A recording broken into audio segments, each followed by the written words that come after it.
এবাৰ চাকৰিত যোগদান কৰিবলৈ আহি ৰঙা ঘৰৰ আলহী হ'ল এগৰাকী যুৱক। ধুবুৰী চিকিৎসা মহাবিদ্যালয়ত ৱাৰ্ড বয় হিচাপে যোগদান কৰিবলৈ আহি ধুবুৰীৰ আৰক্ষীৰ হাতত গ্ৰেপ্তাৰ তৰুণ চন্দ্ৰ নাথ।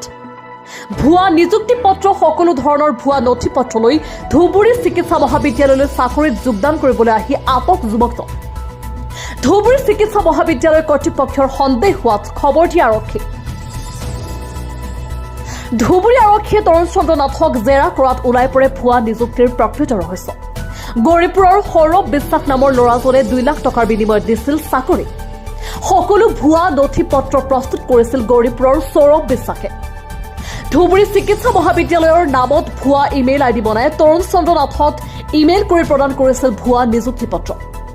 তৰুণ চন্দ্ৰ নাথৰ বিবৃতি মতে ধুবুৰী আৰক্ষীয়ে আটক কৰি জেৰা অব্যাহত ৰাখিছে ভুৱা নিযুক্তি পত্ৰ প্ৰদান কৰা সৌৰভ বিশ্বাসক।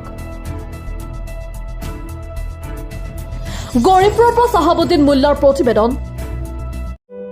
অমৃত প্ৰবাহ অসমীয়া সাপ্তাহিক কাকতৰ ডিজিটেল সংস্কৰণ অমৃত নিউজ, সত্যৰ সন্ধানত অমৃত নিউজ।